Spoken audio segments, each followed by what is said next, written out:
Well, this is the issue, isn't it, Tommy? And it speaks to, the reason we had to postpone the interview, right? Yeah.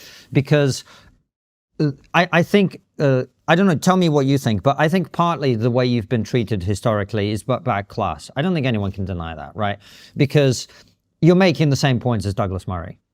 Douglas speaks very, very, very well. You do too, in your own way, right? But you make the same points. But the difference is Douglas is never on camera punching people. Yep. Do you know what I mean?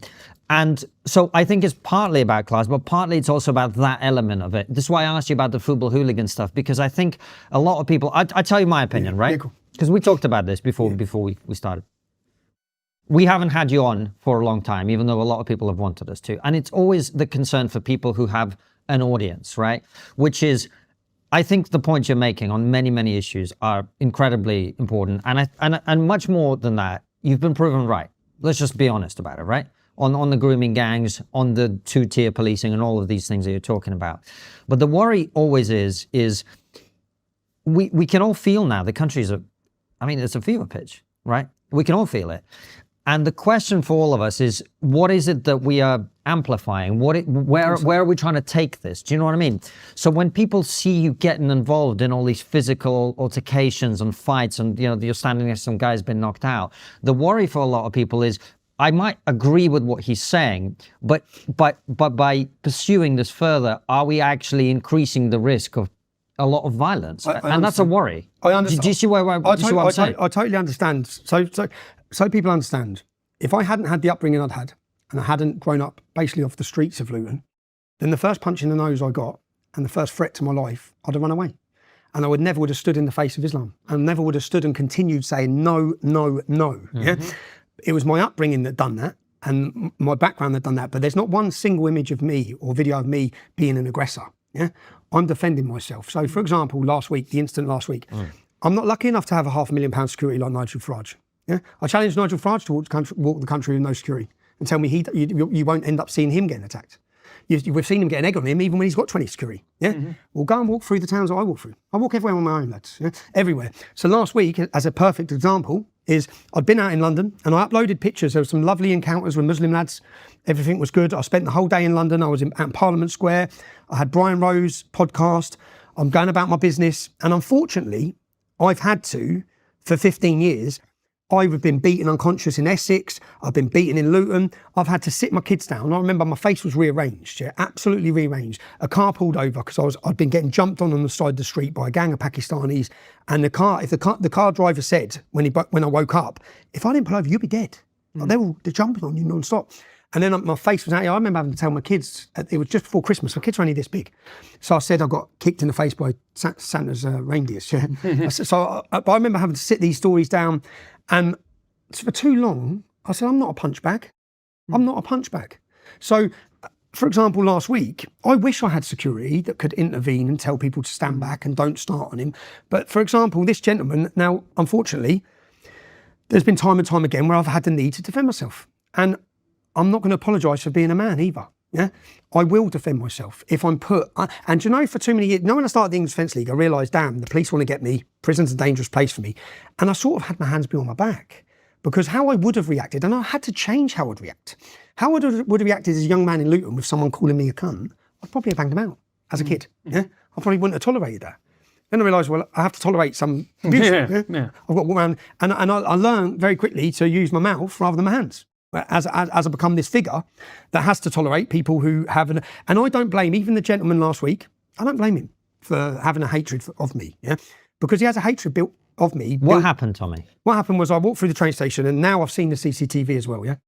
When I say this was the most scary week of my life, there's been an incident. I sent you the voice note, of me contact. So I'm walking through. And what I now know is a gentleman steps off the train at St Pancras. So he's ready to leave St Pancras. I come into St Pancras and I go to get my train. He sees me and he beelines for me. He follows me, but he don't just follow me, he gets here in my face.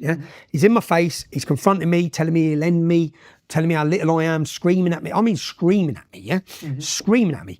And I'm the whole time just going, mate, fuck off. And I do warn him multiple times. I said, look, and as I was watching, I'm paranoid anyway. I've just come out of 7 months in solitary confinement. I'm pretty on edge. I remember for the last couple of months, I'm not myself anyway. I know that, yeah? I know that. So I don't feel myself, just the two. Well, in fact, you did ask to postpone our interview one time because you didn't feel right. Because I don't feel right, because I felt, and I remember going into London to see a lady who was terminally ill, God bless her, she's died now. I remember going in to see her, and I was like, I'm ready to blow here, yeah? And I'm ready to blow, but I've been sat in a cell for 7 months on my own, and then I've been thrown out. So I had all this, so I made a decision to take a back seat for 2 weeks. I took my son away, played paddle, walked daily, routine. I needed routine. I've got all this, but as this gentleman comes up to me, he's aggressive, he's threatening, and what a lot of people, and I'm so relieved because as this has gone on, basically he follows me for 2 minutes and he's getting him away, and I'm trying to get round him, and I get away from him once, and he comes back after me again, and then I'll say to him, mate, if you come back in with my space, I'm going to defend myself, because in my mind he was just trying to get close enough to snake me. That's what I was thinking the whole time. I know what you're doing. But I know what you're doing, so I was trying to move back, and I get to the top of the escalators at the stairs, and he's following me. So now I think, well, he'll kick me downstairs. Yeah, I'm going down to a train. He'll kick me in front, and he was a big fella. If you look at it, he was a much bigger fella. It's not hard to be bigger than me, but he was a big fella. I then step back to let him go. So go on, you fucking go. Yeah, you go down the stairs. But he doesn't go down the stairs. He gets to the top of the stairs and he turns on me. And at that point, which this is the problem we have. At that point, let's just say there is a recording. Yeah, there is a recording that has exactly what he's saying, yeah? Now, the police are not probably aware of this, they don't have this, right? So there is a recording of exactly what he's saying. It makes very clear who the aggressor is, it makes very clear who's threatening who, yeah? Now, at this point, I just know, because things happen quick, don't they, yeah? This has all happened quick to me. I know I've had to defend myself. He's ended up asleep on the floor. I've only hit him once, yeah? I've pushed him, and as he continued to come at me, the whole time I'm going backwards, but I couldn't really remember at the time, or straight afterwards. So as soon as this has happened, he don't look in a good state, yeah? I'm thinking, right, I'm on London Underground, I'm on my own, crowds are gonna come, this ain't gonna be good. So I leave. As soon as I leave, I contact the police, which is the recording you would listen to. Contact the police and say, look, lads, this has happened. I've been walking, I've been accosted, I've been threatened, I've tried to get away multiple times. I had no option. Right? I don't, do you think I want to be out fighting? So I don't want to be out. Well, I do though, Tommy. Yeah, do you? You're a football hooligan, right? No, I'm 42 years old. But do you see what I'm saying, right? I see what you're saying. Have you seen Trainspotting? No, I have years ago. But... Do you remember there's a character in that called Begbie, right? Who's always starting fights. Yeah. And I don't know if this is true of you, but I'm going to be honest, from the outside, it does look a bit like that's your person. You like. No, but I don't. Do you see what I'm saying? Do you know the feeling for me? I'm not big. Do you know the feeling for me? So when he come up here, I was startled, yeah?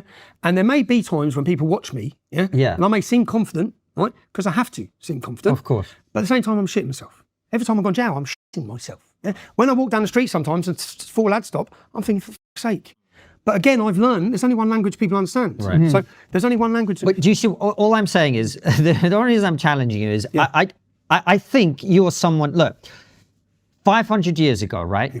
The country would be desperate for people like you, right? Because you'd be on the front line fighting some fucking war, right? You're a warrior. So when you say, I don't want to be fighting people, I don't believe it. Well, if I wanted to be fighting people, I could have a fight every day because people say things to me every day.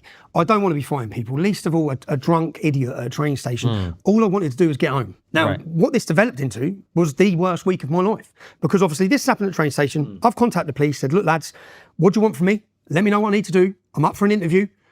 I'm telling you, he was the aggressor. I've had to do this, yeah? I contact the police with that. I then go home and then I'm seeing things develop. And blood transfusions, he didn't have blood transfusion. They made it look like he's dead. Have you ever seen forensic tents? Like forensic tents, full boiler suit officers. I'm thinking, oh, he's dead. He's dead. And then I'm thinking, Jesus Christ.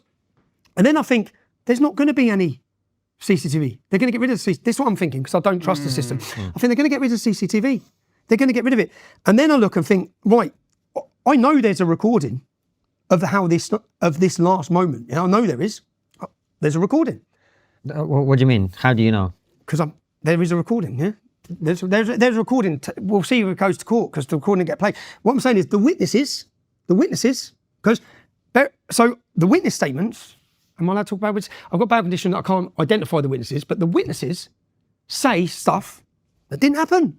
And it's on the fucking recording, right? And guess what? The witnesses don't like me. Yeah? don't like me. Even the police officer said after interview, do you think maybe their negative opinion of you is what's made them say this? Because when I get to the police interview, I've obviously contacted the police, and this is where it's all mad. The media are chasing me down. They're in gyms, they're at people's houses looking for me in Tenerife. I'm not on the run. They're telling everyone I'm on the run. I've been in contact with the police the whole time. I've told the police I'm coming back on Monday, because that was my flight booked was already to come back on Monday. So I'm coming back into Manchester Monday. They said, can you come back into London? So I said, okay, I'll change my flight. I'll be on this flight going into Luton at this time. So I give them the details. I then turn up and there's police everywhere. And I'm thinking, well, I've arranged to meet you lads. And then they're like, are you surprised to see us? I said, well, I'm not surprised to see you because it's me that told you I'm here. Yeah? But when I get to the police interview, bearing in mind at this point, I've had to ring my kids on FaceTime, crying my eyes out, saying, kids, I'm gone. Yeah, I'm watching what's being said.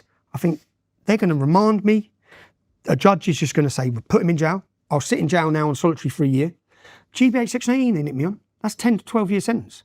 I think I'm going to spend 5-6 years. I'm finished. My life's over. So for this week, I'm thinking my life's over because I've been accosted, threatened and attacked and I've had to defend myself. It's like, so when people say, there are images, there's an image of me in Hitchin. I don't know if you've seen the video where some young hooded Gambian migrants were coughing in an old couple's face. I don't know if you've seen this. They attack an old couple during COVID, give her a black eye. I'm with my kids. I get out of the car, I end up fighting 3 of them. Yeah. So yeah, again, maybe if I was like 90% of the other men in England, I'd have drove off and pretended I didn't see it. Yeah. Maybe. And the same with threatening me. So if you're going to come up to me and threaten me and want to commit violence on me, I'm going to defend myself. I don't want to. Yeah. I don't want to. And when you say football violence, just so people understand again, so people understand the football element in it. Lads who go to football have usually got good jobs. They work 5 days a week. They're good people. They're working class men, but they don't mind a rival punch up with other lads. Yeah? It's not like they're out robbing people, out terrorising people, or 20 of them are jumping one person. If 20 lads started booting one lad at football, the other lads wouldn't let it happen. Yeah, they wouldn't let it happen. I know it sounds mad. I remember going to Bristol. We went to Bristol and there was 11 of us and 60 of them. This when I was probably 18 or something. There was a big fight on the bridge. One of our lads got knocked out. We've all had to give it legs. And then we've rung his phone and the Bristol lads have answered it. We said, we've got him here. He's in the pub with us, right? Yeah, and I said, is he all right? They said, yeah, we'll drop him a meter. And they've dropped him off. So there's like... I see what you're saying. I